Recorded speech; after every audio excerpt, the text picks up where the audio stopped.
Hello, hello, hello, and welcome to today's episode of Her Version. This podcast is dedicated to sharing stories of struggle and triumph, a platform that allows individuals to tell their truth in order to inspire and uplift others. For those of you that are new to this podcast and like content like this, make sure you hit that subscribe button. Make sure you follow, like, and share. I am your host, Sabrina Victoria. Let's jump right in.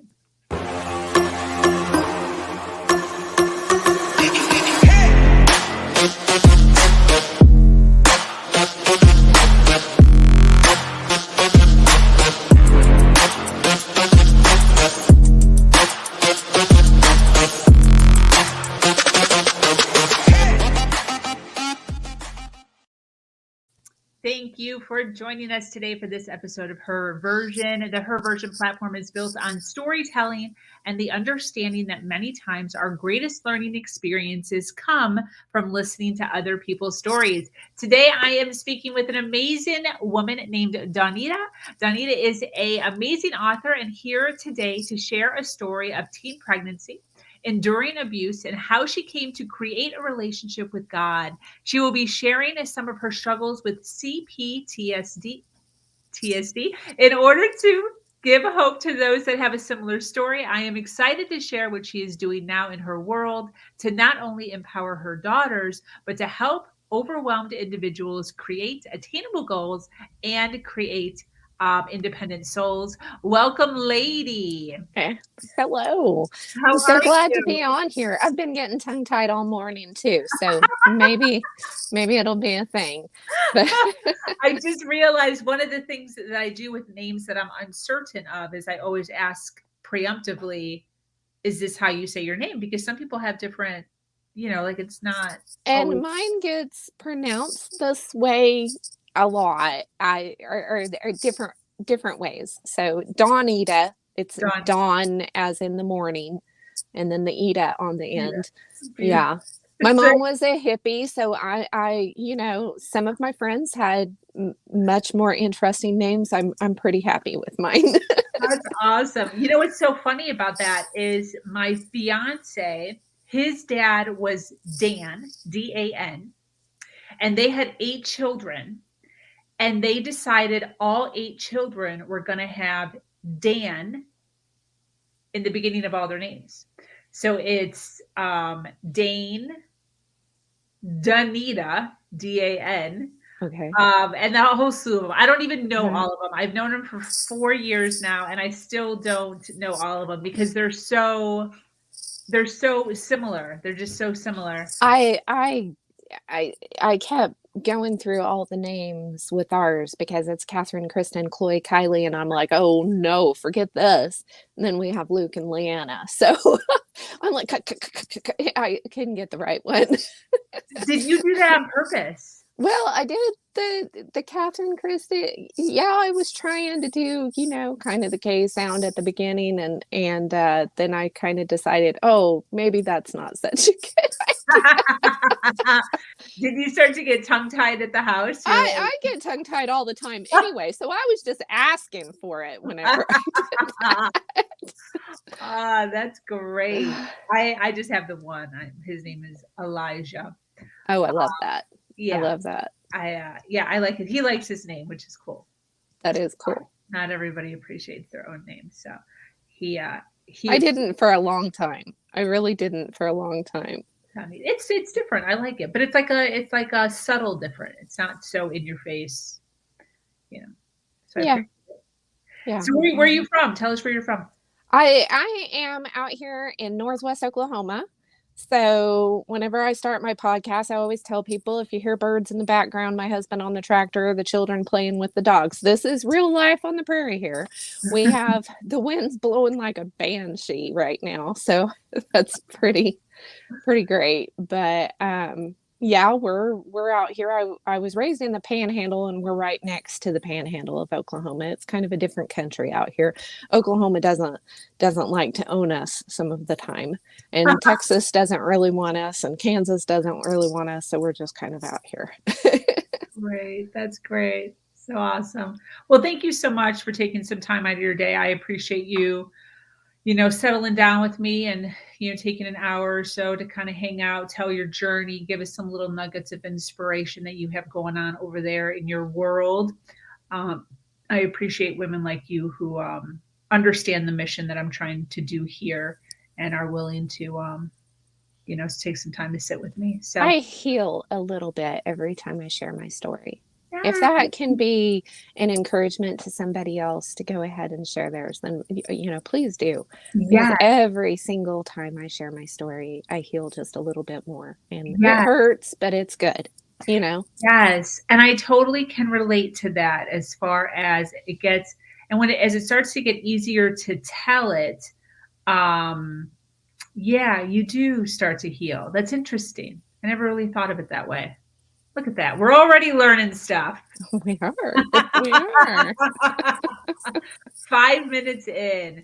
Well, listen, I would love to kind of give you the floor for a few minutes just so that you can kind of give us an overview of, who you are, where you're from, a little bit of your backstory up until present. And then we'll kind of, dig in and through the next few questions or so and let you kind of unravel some more of that. Is that cool? Yeah, that works. Cool. Well, I was a teen pregnancy. My mother was 15 when she got pregnant with me, and her and my dad did get married briefly, but then she left and just kind of abandoned us whenever I was a baby. My dad was abusive in every possible way. I wasn't raised in the church at all, and I've come to be grateful for that in the long run. But I would get to go to a vacation Bible school every once in a while, and whenever I was really little, because I was on the front row, I remember the message. It's the same message that I've given my children, and I asked Jesus into my heart because I didn't think I would live to grow up. So yeah, people kind of think about that, but I wanted to know I was going to heaven. It sounded good to me at that time. I was only about 5 or 6, but I really didn't think that I would live to grow up. And so I'm going to be 50 this year. So I'm excited about that. That's a really happy thing. I never thought I'd make it. So I met my mother when I was 8 years old. And the situation with my dad was to a point that I needed out of that situation. And so I kept after him, wanting to move in with her. Finally, whenever I was 10, I was kind of scrapper in school. But whenever I was 10, I started getting into fights with the boys. And so he's like, I don't know what to do with this child, and finally let me go. My mother was a drug addict, an alcoholic. She did not physically abuse me. She was amazing woman. She was the first woman to work hard labor on the railroad in Oklahoma. She was almost 6 foot tall. She was very strong. She drove heavy equipment, broke horses, and just very inspiring. But there's generations of abuse, and she just kept going from abusive situation to abusive situation. Wow. At one point in time when I was 11, she was raped in the next room to me. Just lots there. She was very angry a lot. With the drugs and the alcohol, there's just, and then abusive partners, there's just so much going on there. And it was her, she was dealing with life the best she could. So, I would just kind of say that, guys, no matter how bad your mom is or how bad you feel like you are as a mom, the kids can still turn out okay. So have some encouragement there. We moved around a lot, and I finally ended up living with my grandparents my senior year, moving back out here to Northwest Oklahoma. And I was kind of a downcast in the community because having been a teen pregnancy and kind of the trailer trash mentality, I wasn't supposed to excel.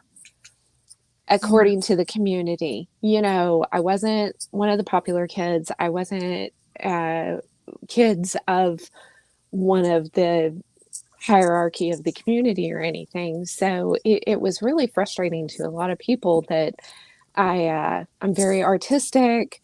I aced trigonometry in school. I'm a writer. I've always been. So there's a lot of things that I feel like God blessed me. And because I wanted out of the situation, I really focused on academics and stuff, because I knew if I go to college and better my life, I can get out of this, you know. And so that was my focus. I was going to become a nuclear astrophysicist. I was going to have a dog, a cat, a horse, and a laboratory. You know, that's what I wanted. I always wanted to be a scientist. So that was it. And then I met my husband. And it was just kind of, I was in a middle of a pasture in the middle of Beaver County, Oklahoma, which there is nothing out there. It's 30 miles from the nearest small town, over an hour from the nearest Walmart. There's nothing out there. He's an electrician. He was looking for my grandfather to work on an irrigation system, and I was plowing the field. And I saw he had kind of long hair, and he's 15 years older than me. And I thought, oh, this is one of my uncle's hippie friends. So I grabbed this big old wrench from the bottom of the tractor, and I'm going to whack him with it if it gives me any problems. And walk out into, you know, the field. And I looked up into his eyes, and I'm like, oh, wow, I hope my granddad invites him over for lunch. So it kind of went from there. And I found out he's the preacher's son. He's never drank, never done drugs, never smoked, none of that. I'm like, wow, I need this guy. He's amazing. So yeah, and he had a stable, him and his dad had their own business. He was an electrician, did heating and air. I mean, wow, this is the stability I've always wanted. So married him, and right out of high school. Wow. Yeah, we dated 3 months. Wow. And the whole community thought I was gold bricking. But that's okay. It's been over 30 years, and we're still married, and we've got 6 children, and it's worked out. Wow. So yeah, I had a very new age upbringing. So even though I'd asked Jesus into my heart as a little one, by the time I was 12 years old, I could do tarot cards and readings very accurately. After marrying him, his parents were never pushy, never pushy. They were just so loving to me. I cleaned house, got rid of all the mystical stuff, the crystal balls, the tarot cards, all the books. I just cleaned it out. And I just thought anything like that just got to be bad, right? I mean, according to the Christian perspective, all that stuff is bad. And a lot of it is. I'm not saying that it's not. But God gradually started bringing things back into my life, like herbs. And he called me to be a midwife. And even though all my babies are cesarean, because I had a horse flip over on top of me and break my pelvic bone when I was 13, so I can't have mine natural. And I argued with him about it. That's my relationship with God. I argue with him on a regular basis. I'm a spoiled brat. So, and he started bringing to me like the stars. You know, I had learned astrology, and I knew astronomy because of the science. But I began to find out that God had a purpose for those that a lot of Christians don't see and don't want to go there because it's too close to something that they think is wrong. And so in order to make a good excuse out of the research that I wanted to do, I made it a homeschool thing. We've homeschooled our children from the beginning. So we scrapbooked our way through the constellations. And by the time we got done, I had friends begging, please put this into a curriculum and publish it. This is great stuff. And so I did. And I spent, I think it was 6 weeks putting this book together. I felt like I had birthed a baby by the time it was done, and got it published. And after the fact, my husband was like, I wish you had done this sooner, because the children need to see you succeed. Wow. And it hit me hard because I had been diminishing my abilities in order to encourage them. And our oldest two are girls. Uh-huh. And so it was very important to me not to be competitive in any way or intimidating in any way to what they could accomplish in their lives. So it was constantly encouraging them. And I had just let me go by the wayside. Wow. And so, yeah, our oldest wrote a 450-page fantasy novel by the time she graduated. Wow. She hands this book to me, and I'm going through these pages, and I'm like, Paul, this is crazy. I can't believe. And she is a master storyteller. And Wow. I'm Native American on both sides of the family. So I'm like, she got it. She got it. Wow. And she's published and co-published several novels at this time. Our second daughter just loves animals. We called her Doodlebug, was her nickname. And she raises the English cream golden retrievers. And then her and her husband, because they're both married now, have milk cows and goats and sheep, and I mean anything that they can have on their little farm they've got. And she's very successful. She's done international dog shows, and it's just amazing to see them do their stuff. So Yes.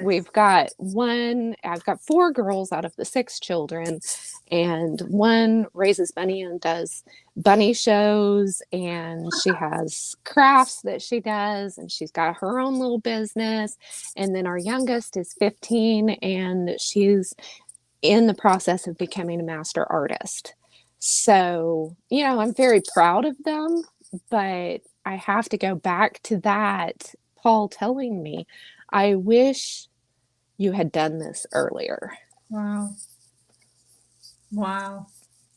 That's powerful. There's a lot there to it. There's a lot there. I love that he was aware enough of that for you, because that's not always the case. It definitely, my family would have never encouraged me to do anything like that. So I've got a very opposite situation of a lot of people with abuse. My abuse was in the childhood, and then I've got the supportive husband. And, going through the CPTSD, whenever the flashbacks and the night terrors and things like that, I can't imagine going through that without him. He's put up with a lot of brokenness. There's just a lot of brokenness there. So, he's a big support in my life. That's awesome. And you guys have been married for over 30 years. Yes. Wow. That's so cool. That's so cool. Before we go on, I think your mic is hitting your lapel, and it's kind of like making a sound every once in a while. So maybe just be aware of that. I want to ask, you kind of touched on CPTSD, and I don't want to assume anything, but I want to ask, what was your greatest challenge throughout this journey that you've been on, and what did you learn from that challenge? Well, not knowing what it is. I mean, my dad's a gaslighter. So it was constantly trying to convince me that I was crazy. I own my crazy now. But, I constantly just thought I was crazy. I was nuts. What is this? What, what's wrong with me was my constant. There's something wrong with me. What's wrong with me? And my mother finally got her out of her abuse. Well, the last man abuse anyway that she had, and got her up here for the last 5 years of her life. And it was difficult, but it was good. I'm glad that we had that. And she passed away at the end of 2015. And I didn't know how I was going to handle that, because our relationship was not a mother-daughter relationship. It was more like I was the mom and she was the child most of the time. And so I just didn't know how I would handle that. So I got a counselor I'm like, I just don't know how I'm going to handle this. I don't know what to do with myself. And so can I just do this? And there wasn't really anybody here that I knew of that I would trust close. So it was over the phone with somebody that was further away. And she really started me on a journey. She introduced me to Dr. Caroline Leaf's work, which made a huge impact. And I realized then, found out what CPTSD is, and how the brain is wired, and how you can actually rewire your brain. So we did that for a year, and I talked to her once a week for a year, went through a lot, because healing hurts and it digs things up. In the process, in 2017 was the real big thing. So I had been going through that. And then at the beginning of 2017, we had a huge ice storm out here. Oh. And then in January, and then in the beginning of March, it got really hot, really dry, really fast, and we started having fires. And starting March 6th in Oklahoma, Texas, Kansas, and Colorado, millions of acres burned. Wow. And we were right in the middle of one of the huge complexes. And it was extremely traumatic. Anybody who's been through a wildfire, forest fire, anything like that will understand. I wasn't home when we got the call to evacuate. Me and our second daughter were not home. We were about 35 miles away. I turned on the flashers and headed to our nearest town. And I got there before our family was able to get out of the situation and get 8 miles to the little town. Wow. It was extremely scary. But our children, I'm a prepper, so our children were so prepared that they actually recorded part of it. I can't watch the recording to this day without crying, because they had to drive through flames. But our oldest said that the rest of them were like a well-oiled machine. It was do, and load them up and go. And so that was crazy traumatic. Our house and our animals and everything, it was just miraculous that we had everything basically left. We were devastated. It melted my husband's inventory for his electrical business, and tires off of implements and things. So, I mean, it was devastated, but none of the animals were hurt and the house was still here. So, great. Praise the Lord. But the next month, my father-in-law passes away, and I about a month after that, I had to put a protective order on my dad because he tried to kill our oldest daughter. So, why? It was huge. It was just huge. Well, why do abusive people do what they do? I understand. all of a sudden we had this big fire and the focus of attention was on us. And he really tried to make it sound like we weren't going through anything. Wow. You know, it just wasn't as bad as we thought it was. Wow. And the fact that we needed to evacuate and that all of this was going on and the attention wasn't on him, he just went nuts. And so we had to get a protective order and get that. So my mother had passed away, had my dad out of my life whenever I came out of the courthouse that day, and the judge granted the protective order. I felt like a whole weight had come off of me. Yeah.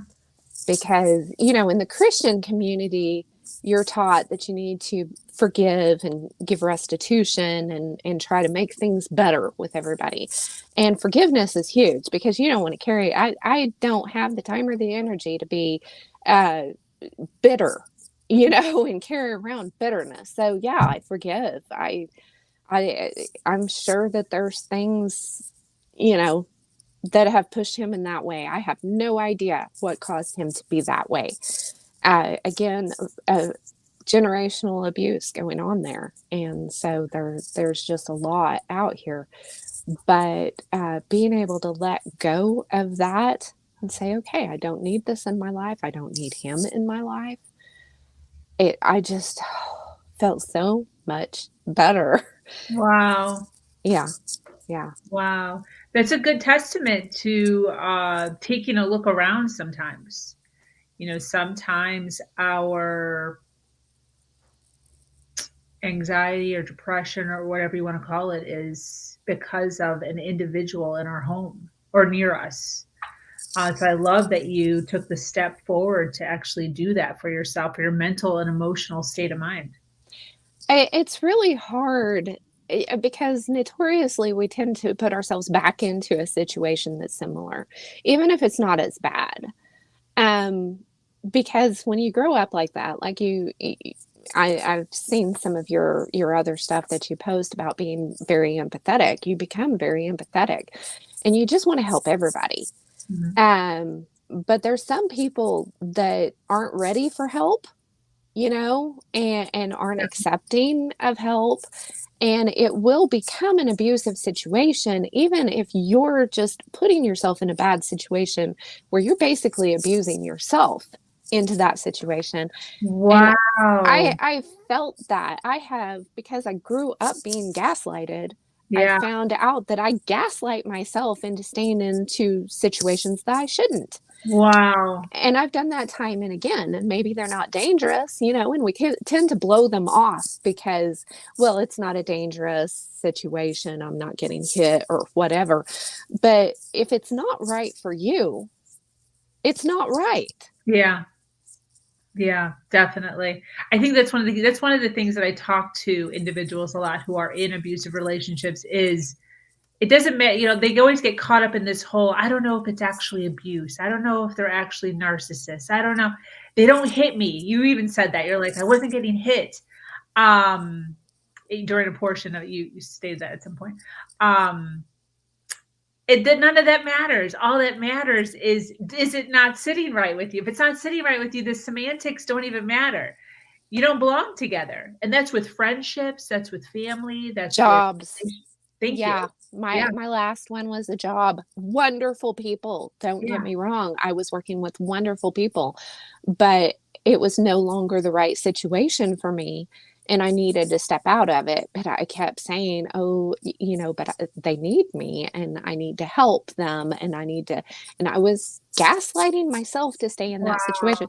You know what? They'll get along fine without me. And they have. They don't need me. It was a hard transition for everybody in the process, especially now, you know, it was kind of a hard transition. But yeah, so I was gaslighting myself. Yeah. Because that wasn't the situation that I needed to be in. My business is starting to take off. I've got other people that I need to serve and that I need to be working with. Yeah. And that job was draining my time and energy that I needed to be putting into something else. So if it's not right, it's just not right. 100%. 100%. You mentioned a few minutes ago something about therapy or counseling or something. Did I hear you say that right? Yes. Can you Yes. talk a little bit about that? I would love your take on personal development or personal growth. What's kind of your thought process when it comes to that stuff? That's another one of those things that I think we need to be very, very careful with ourselves.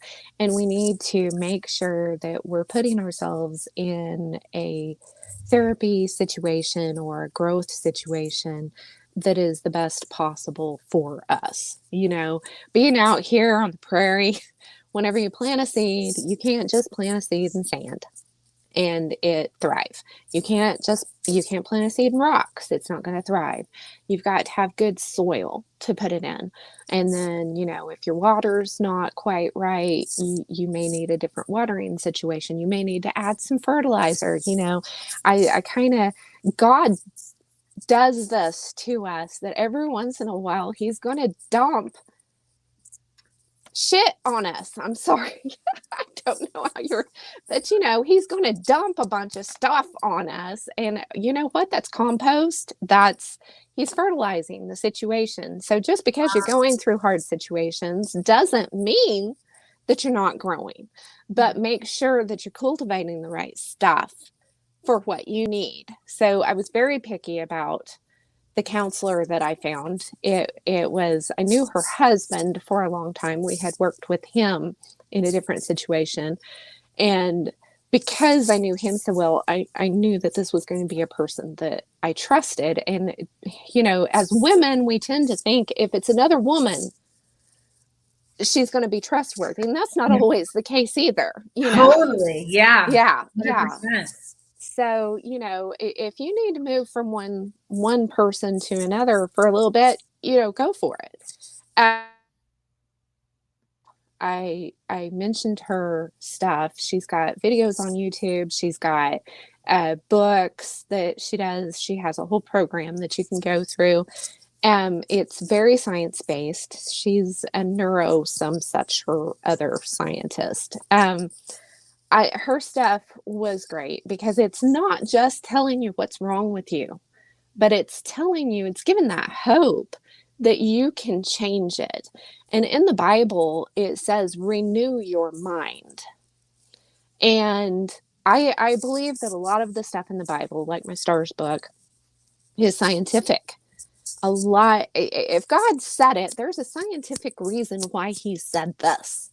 And so renewing your mind is like going through your brain and digging up all those bad highways that you've been driving on, that you've got ruts in going for so long.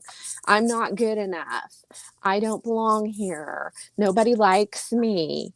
I can't succeed. Whatever those things are that you're telling yourself, they're wrong. It's not true. And the Bible will tell you over and over again, you are special. I created you special in your mother's womb.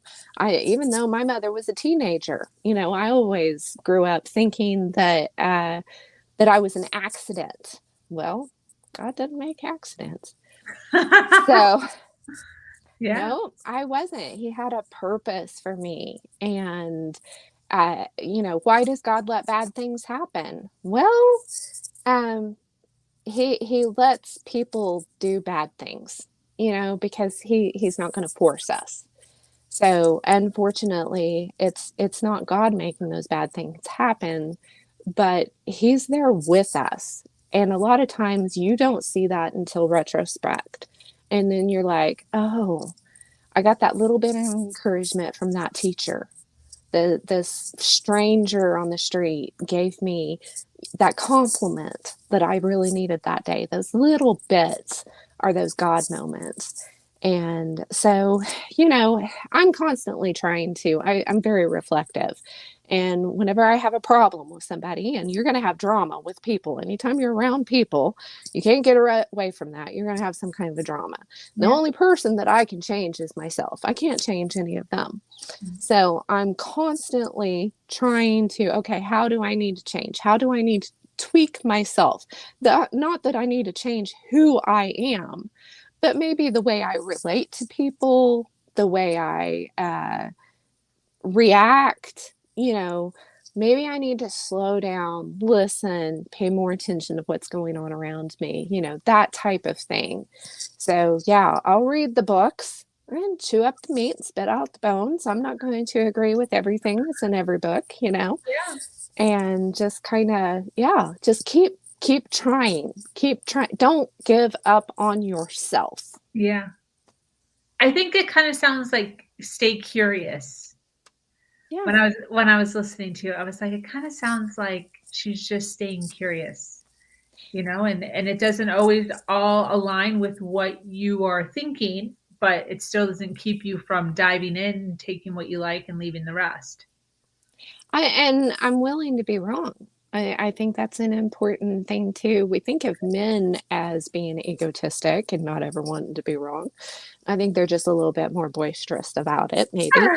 But we kind of have our way of doing that as well, and I've realized that I hardly ever agree with myself. Why would I think anybody else needed to? And it might be the sciencey part of me that is constantly trying to figure out how things are wired and how you can experiment with things and make things work better. So. Yeah, for sure. One of the things that I deal with is individuals kind of understanding what we're saying. They're listening right now. We have people listening live right now. Thank you for supporting us and for hanging out with us, who might be thinking to themselves, got it. I understand everything that Dawnita is saying. However, my situation is different. My situation is worse. My situation is, you don't get it. And so one of the things that I like to do is sometimes going from the darkness and then jumping to the light seems almost impossible to do. So I kind of like to give little baby steps in order to allow people to just take a step in the right direction. So I kind of want to ask, in your own journey throughout all of these challenges and these struggles that you've gone through from a young age all the way up into adulthood, all kinds of stuff has happened. What do you feel, kind of looking back, were or are the steps that you took, or the steps you should have took, or your advice on steps now looking back, like a 1, 2, 3? Like, hey, you're in the darkness. These are the first 3 steps that maybe you should take to kind of lean in towards bettering your mental state, your emotional state of mind. I hit a really, really dark place whenever I was 15, and I just about committed suicide. I was right there, just so close. Mm-hmm. And I can't say where it came from, but I felt like every situation that I was going through was going to make me a stronger person. And that no matter what anybody else thought of me, I was going to raise my head and carry myself with dignity. Wait, how old were you when you were already thinking this? 15 years old. Wow, girl, that is some serious, I quit smoking. I quit drinking. I had started smoking whenever I was 10 years old. I started drinking and having sex when I was 13. Wow. So, and my children all know this. I've always been honest with them about my life. I liked vodka and tequila. Forget the beer and that stuff's kind of gross. But by the time I was 15, I could drink almost a whole fifth of vodka by myself. Wow. So it was huge. I didn't like what it was doing. I didn't like the person I was becoming. you know? And yeah, it was like, whatever I go through, whatever I have gone through, it's making me a better person. It's making me stronger.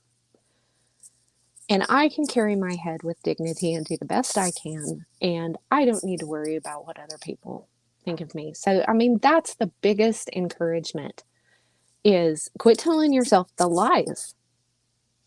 Because we all do that. Stop telling yourself the lies. And I still have lies that pop up today. It's like, oh, wait a minute.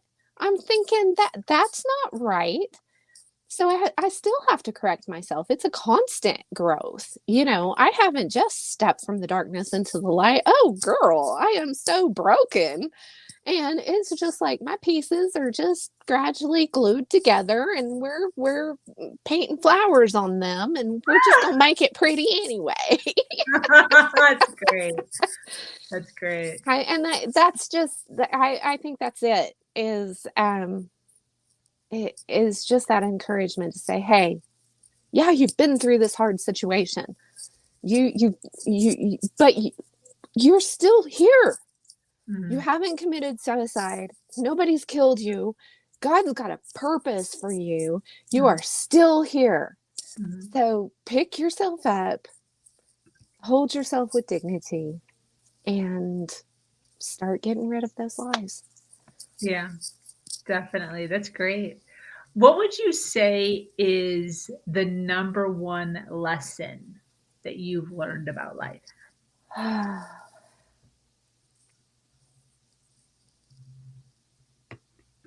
This isn't all it is.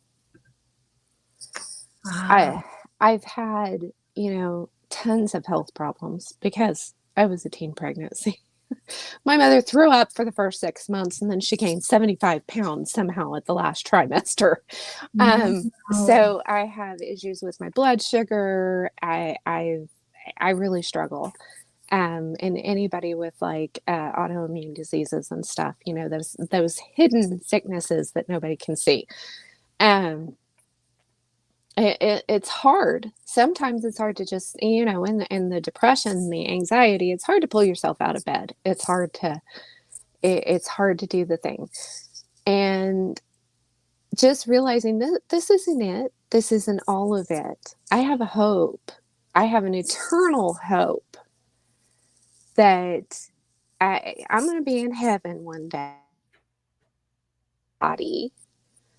And my body isn't going to hurt all the time, and I'm not going to struggle with my weight, and my blood sugar isn't going to bother me. I'm going to feel good, and I'm going to be able to run and do all the things that I would like to do. So while I'm here and while I'm going through the things that I'm going through here, I'm going to do the best I can in the process and encourage others along the way. So, I mean, there's so much, but just joy in the moment, because no matter how hard it is right now, this isn't it.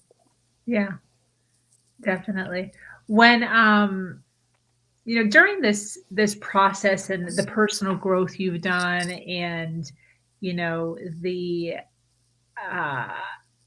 the process that has gotten you to this point, mental health, emotional health, and really feeling like you're in a good place. We're still learning, right? We're still educating ourselves.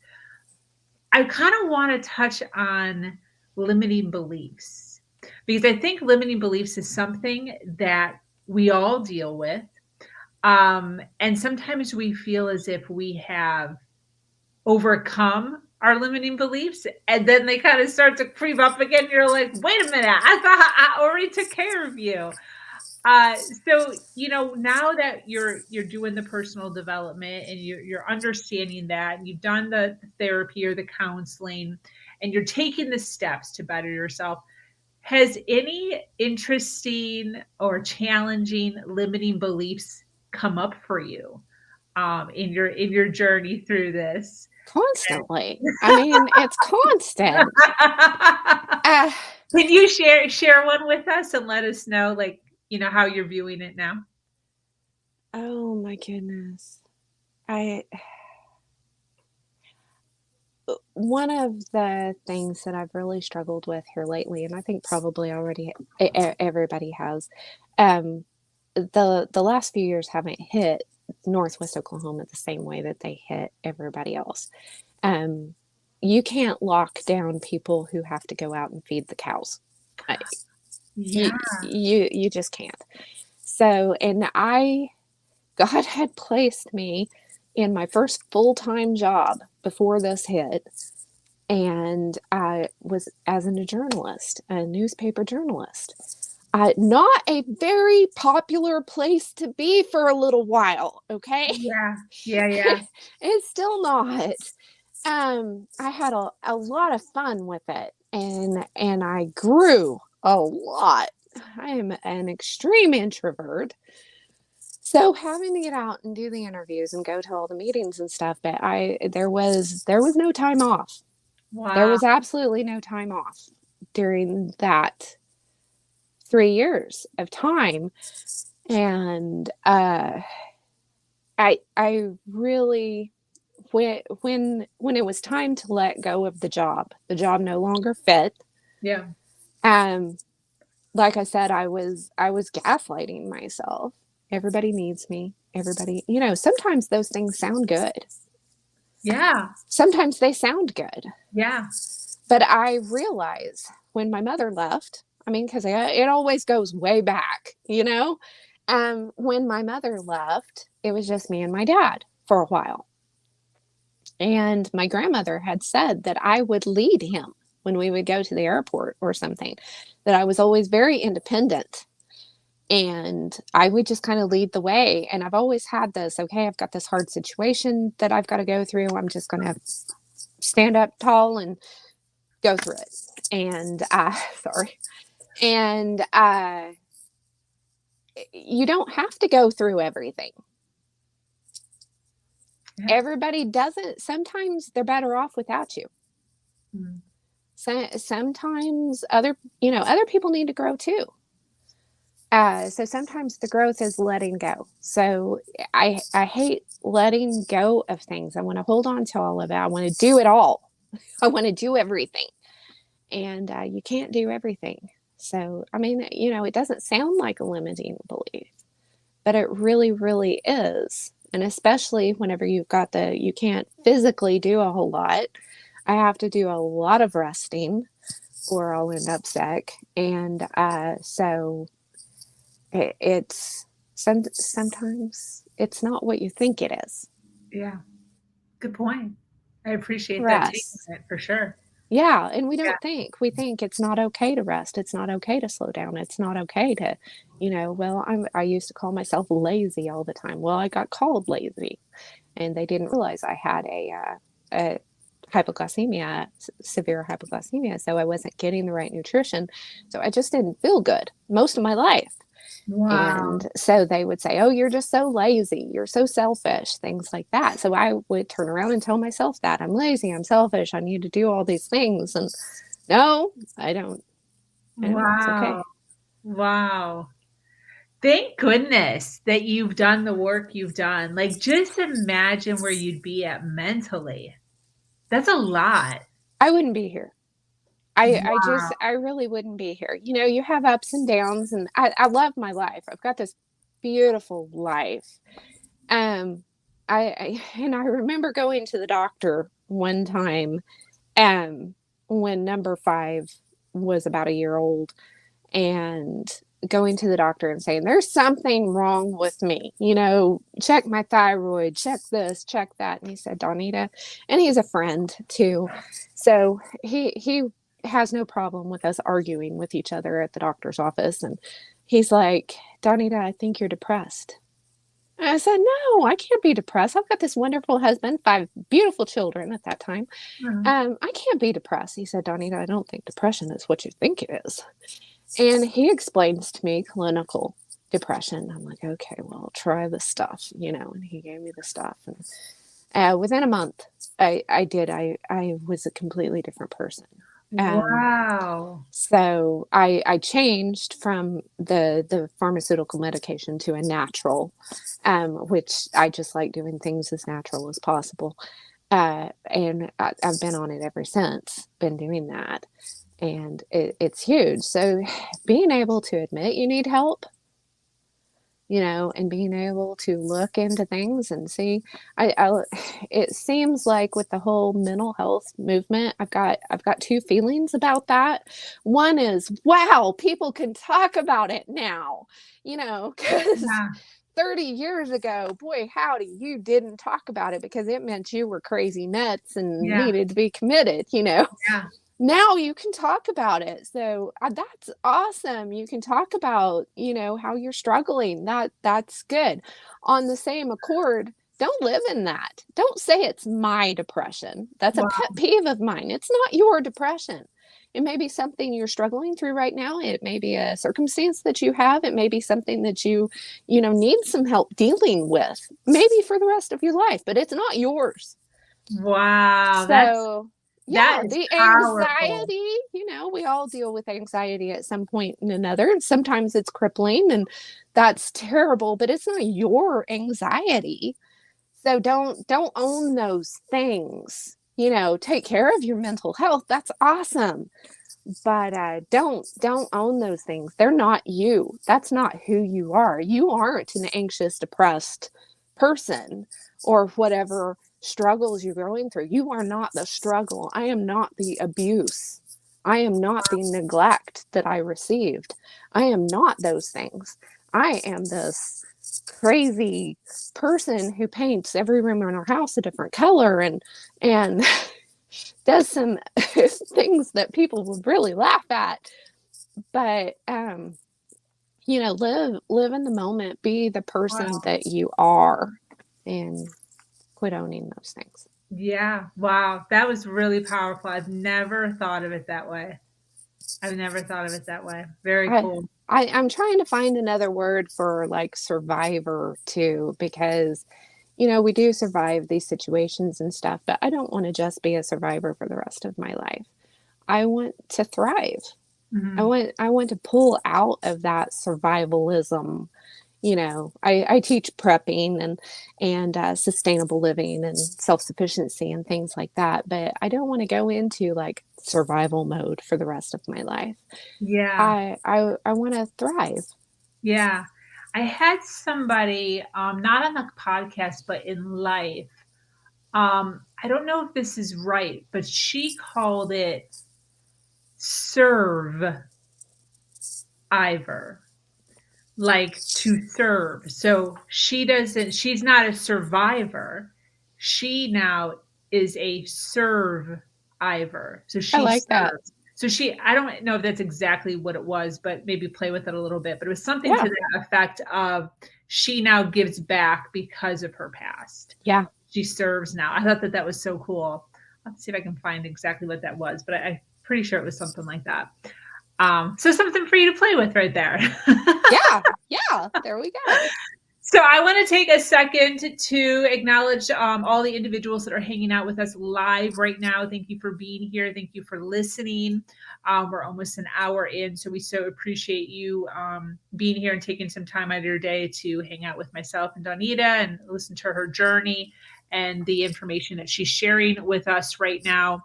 I want to ask, what do you do? Tell us what you do for all of the humans, about your website and your business. Well, out here on the prairie, there's just a lot. And I really didn't think anything that I was doing out here was going to be of interest to anybody. So I help today's pioneer families overcome the dust storms of life in sustainable self-sufficiency. That's homeschooling, homemaking, homesteading. And I didn't realize how important this information is for people today until I did a live video on Facebook, hanging my clothes on the line and explaining how I hang my laundry on the clothesline and why I hang it the way I hang it. I had people that said that I watched that 20 times and now I want to move to the prairie. So there are so many things today that we think are necessities that really are just conveniences. You know, we've got so many people moving into like tiny houses and doing different things, you know, to try to live more sustainably. And that's something that I'm a fifth generation Oklahoma Panhandle homesteader. That's something we've been doing for a long time out here, just because we're 3 hours away from the nearest city. So we kind of have to do that. And so I turn around and help teach that to other people. And it's been a really fun journey. Wow. It's been great. Very cool. And anyone who's listening that wants to contact you, is there a way to contact you on the website above your head? Yeah. Visit prairiedashtrail.com. Sign up for the newsletter if this is stuff that you're interested in. You want to learn to live more sustainably. We have dust storms, tornadoes, wildfires, the whole kit and caboodle out here. So I try to focus also on being prepared for those things, both mentally and physically, so that you can be ready for whatever natural disaster or, you know, things that come on in your life. And there's a lot of encouragement. It's all Bible-based, but not dogmatic. I'm anti-dogmatic. So I like to encourage people on what the Bible actually says. And a lot of people don't know what that is. Yeah. So. Yeah, definitely. Well, that's fantastic. Thank you. So for those of you that are listening live that appreciate what you've heard here, make sure you check out her website at the end of this. What does success mean to you? Success to me is being out here on our little farm. It's 80 acres, which is small for Northwest Oklahoma. It's a 100-year-old farmhouse that needs a lot of TLC. But I love it. You know, we're out of debt, and we never know for sure which vehicle's going to start whenever it's time to go somewhere. But it's a very, very simple, slow, easygoing life. And I just love that. And then being able to share that with others and see other people encouraged. That's success to me. I think it's so crazy that 80 acres is small. It's very small. Yes, very small out here. Yeah. That's a lot of land. Well, you think of it, but we don't have a lot that grows out here. So it's very flat, and there are a whole lot of trees, and we've been going through a terrible drought. So if you're a praying person, please pray for rain for us out here. We need it. So yeah, it takes a lot of land out here in order to properly feed the livestock. So yeah, it seems like a lot, but not out wow.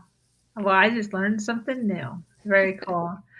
I want to close up with some advice. Women who are struggling in finding their authentic self, struggling with their identity, maybe even because of pressure from outside influences. They can't quite align with who they're trying to be. What would be some advice that you'd close up with here for our ladies out there that are searching for themselves? I've really struggled with this too. And I've come to realize just fairly recently that who I am and what I am is continually changing. So you're evolving into the person that you can be, and you've got a lot more potential than what you think you have. I don't know a woman who really, really thinks enough of herself. You know, even the most confident looking women have got some major insecurities. Yeah. And so don't beat yourself up about that. Yeah. You are in the process. So grow. Just be willing to grow. Yeah, definitely. Willing to grow. There we go. That's awesome. I so thank you so much for being here Well, thanks for having me. This has been a lot of fun. Yes, your story is so inspiring. I hope to have you on again at some point in the future. I think that would be fantastic. Any closing thoughts before I close off? This has been great. I always end my podcast with you can make it through the dust storms of life with God's divine help. I love it. Absolutely. Well, thank you so much for those of you that are hanging out with us live. This has been absolutely fantastic. If you're watching us on the replay, make sure you hashtag replay so that we know that you were here and we can just show you some love. But this has been her version. This community is expanding every single day. It's filled with females who are striving to do better than they did yesterday. For those of you that are new to this podcast and like content like this, make sure you hit that subscribe button. Make sure you follow, like, and share. If you have an amazing story to share of struggle to triumph, be sure to reach out to me here or at herversion.life. I am your host, Sabrina Victoria, and I'm so grateful to be here sharing a platform that allows individuals to share their truth and inspire others. Until next time,